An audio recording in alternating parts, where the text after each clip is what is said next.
Radio Tehran, শুরু হচ্ছে বিশ্ব সংবাদ। ইন্নালিল্লাহ। আবারও পুরো মধ্যপ্রাচ্যে তৃতীয় বিশ্বযুদ্ধ শুরু হয়ে গেছে। দখলদার ইসরায়েলি বাহিনী এবং মার্কিন যুক্তরাষ্ট্রকে কোনোভাবে ছাড় দিচ্ছে না ইরানের ইসলামী বিপ্লবী গার্ড বাহিনীর সদস্যরা। পুরো মধ্যপ্রাচ্য জুড়ে জায়নবাদী ইহুদিবাদীরা চরমভাবে ধসে পড়েছে। তারা কল্পনা করতে পারেনি তাদেরকে চরমভাবে শিক্ষা দেবে ইরানের ইসলামী বিপ্লবী গার্ড বাহিনীর সদস্যরা। তাদেরকে ধসিয়ে দেবে ইরান। ইরানের ইসলামী বিপ্লবী গার্ড বাহিনীর সদস্যরা এমনভাবে ইহুদিবাদীদের শেষ করে দিচ্ছে যে তারা কল্পনা করতে পারেনি। তারা মনে করেছিল যে এই যুদ্ধ শুরু হওয়ার পর আসলে যে কার্যক্রম চলছে এই কার্যক্রমে ইহুদিবাদীরা তারা বড় ধরনের ফ্যাসিলিটি নিতে পারবে, কিন্তু দেখা গেল এখন তারা কোনো কিছুই করতে পারেনি, বরং তারা ধ্বংসস্তূপে পরিণত হয়েছে। এর ফলে মার্কিন যুক্তরাষ্ট্র এবং ইহুদিবাদীরা চরমভাবে ধসে পড়েছে। চলছে হামলার পর হামলা। আর এরই মাঝে আমাদের হাতে এসে পৌঁছেছে এই যুদ্ধের সর্বশেষ গুরুত্বপূর্ণ সব থেকে তাজা আপডেট সংবাদ আপনাদের জানিয়ে দিব। প্রথমে জানাবো, ট্রাম্প আমেরিকার ইতিহাসে সব থেকে নিকৃষ্ট president, the New York Times. পাস্টুডে জানিয়েছে, নিউ ইয়র্ক টাইমসের সংবাদপত্র একটি বিশ্লেষণধর্মী প্রতিবেদন লিখেছে, ট্রাম্প আমেরিকার ইতিহাসে সব থেকে নিকৃষ্ট প্রেসিডেন্ট। মার্কিন প্রেসিডেন্ট ডোনাল্ড ট্রাম্প যুক্তরাষ্ট্রের সরকারি ও বেসরকারি প্রতিষ্ঠান, গণতান্ত্রিক ঐতিহ্য, বিচার ব্যবস্থা এবং বিশ্ববিদ্যালয়গুলোর পাশাপাশি বিশ্বজুড়ে মিত্রদের সঙ্গে দেশটির সম্পর্কের যে ব্যাপক ও নজিরবিহীন ক্ষতি করেছে তার উল্লেখ করে ওই মন্তব্য করা হয়েছে। এরপর জানাবো, ওপেক এবং ওপেক প্লাস ছাড়ার ঘোষণা দিয়েছে আরব আমিরাত। 5 দশকের বেশি সময় পর তেল রপ্তানিকারক দেশগুলো জোট ওপেক ও ওপেক প্লাস ছেড়ে দেওয়ার সিদ্ধান্ত নিয়েছে সংযুক্ত আরব আমিরাত। এই সিদ্ধান্ত অনুযায়ী আগামী 1 মে কার্যকর হবে এবং এতে সৌদি আরবের উপর ব্যাপক ধাক্কা আসতে চলেছে বলে জানিয়েছে বিশেষজ্ঞরা। এদিকে পশ্চিমারা ক্রমেই বিশ্বজুড়ে তাদের নেতৃত্ব হারাচ্ছে বললেন পুতিন। পাস্টুডে জানিয়েছে, রাশিয়ার প্রেসিডেন্ট ভ্লাদিমির পুতিন এবার দাবি করেছে যে পশ্চিমারা ধীরে ধীরে তারা তাদের বন্ধুদেরকে হারাতে চলেছে। তারা শুরু থেকে মনে করেছিল যে তারা হয়তো বিরাট কোনো কিছু অর্জন করে ফেলেছে, কিন্তু ইরানে আক্রমণ চালিয়ে তারা নিজের পায়ে নিজে কোড়াল মেরেছে। তারা কোনোভাবেই আর এখন এই যুদ্ধ করে কোনো লাভবান হতে পারেনি, বরং পশ্চিমারা ধীরে ধীরে নিজেরাই নিজেদের বিপদ ডেকে এনেছে। পশ্চিমারা তারা শুরু থেকে যা মনে করেছিল বাস্তবতা তার থেকে ভিন্ন দিকে চলে যায়। দখলদার ইসরায়েলি বাহিনী কোনোভাবে কোনো কিছু করতে পারছে না। পরিস্থিতি খুবই শোচনীয় আকার ধারণ করেছে। এবারে জানাবো, আল্লাহর ইচ্ছায় ইরান জয়ী হবে জানালেন লেবাননের সশস্ত্র যোদ্ধাদের প্রধান নাইম কাসেম। লেবাননের সশস্ত্র যোদ্ধাদের প্রধান নাইম কাসেম জানিয়েছেন যে আল্লাহ পাকের ইচ্ছায় ইরান জয়ী হবে। কোনোভাবে দখলদার ইসরায়েলি বাহিনী কোনো কিছুই করতে পারবে না। পুরো মধ্যপ্রাচ্য জুড়ে ইহুদিবাদী ইসরায়েল এবং মার্কিন যুক্তরাষ্ট্রকে চরমভাবে ধসিয়ে দিয়েছে লেবাননের সশস্ত্র যোদ্ধারা। একের পর এক হামলা চালিয়ে সবকিছু তছনছ করে দেয়া হচ্ছে।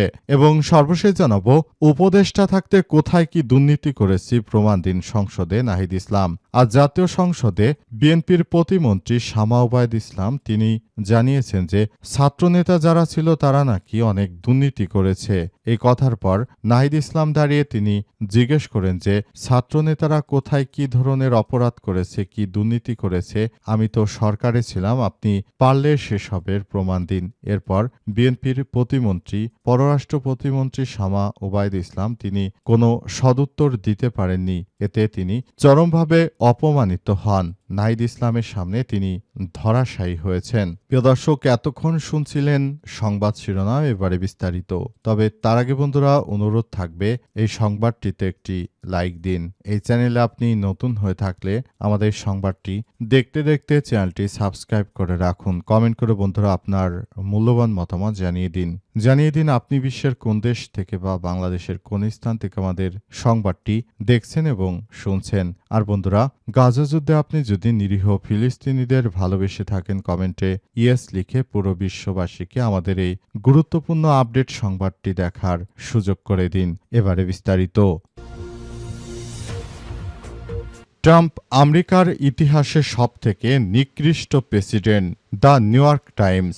পাস্টুডে জানিয়েছে, আমেরিকার সংবাদপত্র দ্য নিউ ইয়র্ক টাইমস জানিয়েছে যে মার্কিন যুক্তরাষ্ট্রে যিনি প্রেসিডেন্ট রয়েছেন তিনি হচ্ছেন পৃথিবীর সবথেকে নিকৃষ্ট প্রেসিডেন্ট। এই ডোনাল্ড ট্রাম্পের আগে কখনো এমন কোনো প্রেসিডেন্ট আসলে ছিল না যিনি এতটা নিকৃষ্ট প্রেসিডেন্ট ছিলেন। তিনি অত্যন্ত নিকৃষ্ট একজন ব্যক্তি। তিনি সারা বিশ্বটাকে একদম তছনছ করে দিচ্ছেন বলে জানানো হয়েছে এবং আরও বলা হয়েছে যে বর্তমান পরিস্থিতিতে দখলদার ইসরায়েলি বাহিনী এবং মার্কিন যুক্তরাষ্ট্র তারা যা শুরু করেছে এটি কোনোভাবে গ্রহণযোগ্য হতে পারে না। দখলদারেরা শুরু থেকে ইরানের বিরুদ্ধে যে সন্ত্রাসী কার্যক্রম তারা চালিয়ে যাচ্ছিল এর জন্য আসলে দখলদারদের ধূলিসাৎ করে দেওয়া হবে বলে নিশ্চিত করা হয়েছে। পুরো বিশ্ব জুড়ে দখলদার ইসরায়েলি বাহিনী এবং মার্কিন যুক্তরাষ্ট্র যে ধরনের অন্যায় করেছে মুসলিমদের সঙ্গে, এর জন্য দখলদার ইসরায়েলি বাহিনীকে অবশ্যই জবাবদিহিতার আওতায় নিয়ে আসা হবে বলে তারা নিশ্চিত করেছে এবং তারা আরও জানিয়েছে যে এই ইহুদিবাদী ইসরায়েল ও মার্কিন যুক্তরাষ্ট্রকে তছনছ করে দেওয়ার জন্য ইরান একাই যথেষ্ট। ইরানের হাতে রয়েছে শক্তি, তারা কখনো মার্কিন যুক্তরাষ্ট্র এবং দখলদার ইসরায়েলি বাহিনীকে ছাড় দেবে না। পরিস্থিতি যতই খারাপ আকার ধারণ করুক না কেন, মার্কিন যুক্তরাষ্ট্র এবং দখলদার ইসরায়েলি বাহিনীর একদম ধ্বংস না দেখা পর্যন্ত ইরান মাঠ ছাড়বে না এবং ইরান পুরোপুরি তার নেতৃত্ববৃন্দদেরকে নিয়ে এখনও টিকে আছে, ভবিষ্যতেও তারা টিকে থাকবে এমন তথ্য নিশ্চিত করা হয়েছে। এই পরিস্থিতির মধ্য দিয়ে সবাইকে এগিয়ে যেতে হবে।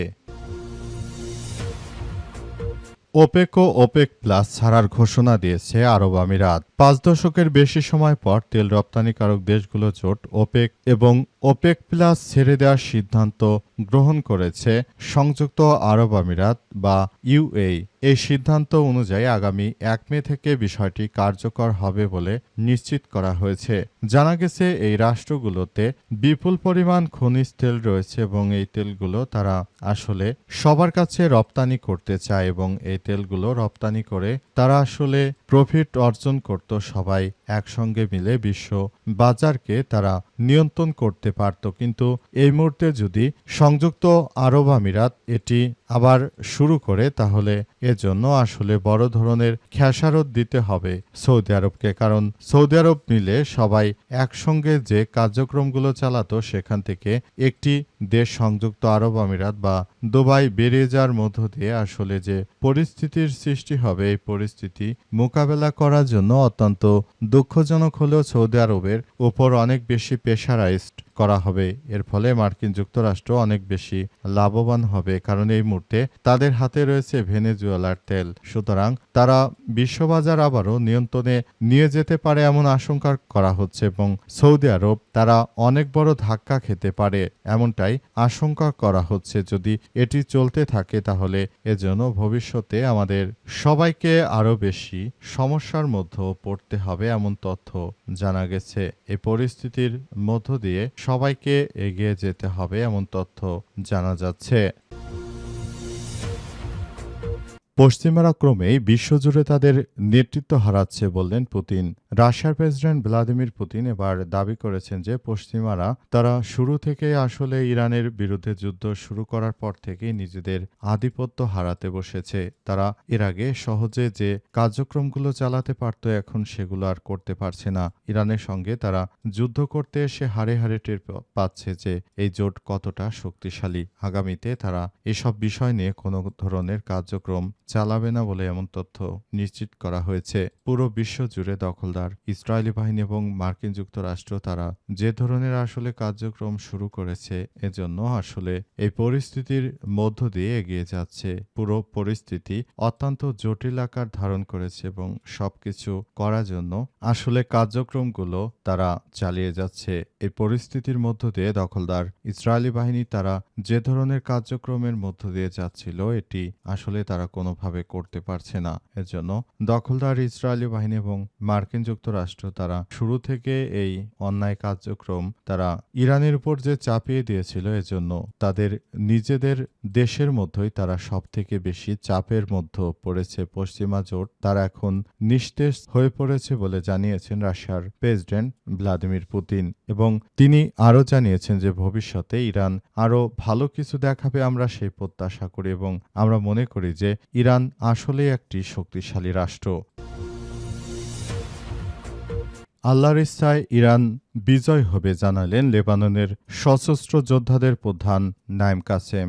লেবাননের সশস্ত্র যোদ্ধাদের প্রধান জানিয়েছেন যে আমরা যেভাবে কার্যক্রম চালিয়ে যাচ্ছি, ইতিহাসের বুকে জায়নবাদীরা সবথেকে বড় আমাদের বাধার মুখে পড়েছে। তারা কখনো কল্পনা করতে পারেনি লেবাননের সশস্ত্র যোদ্ধারা তাদেরকে ধসিয়ে দেবে। পেজার বিস্ফোরণের মাধ্যমে লেবাননের সশস্ত্র যোদ্ধাদের উপর চরমভাবে আক্রমণ চালিয়েছিল ইহুদিবাদীরা।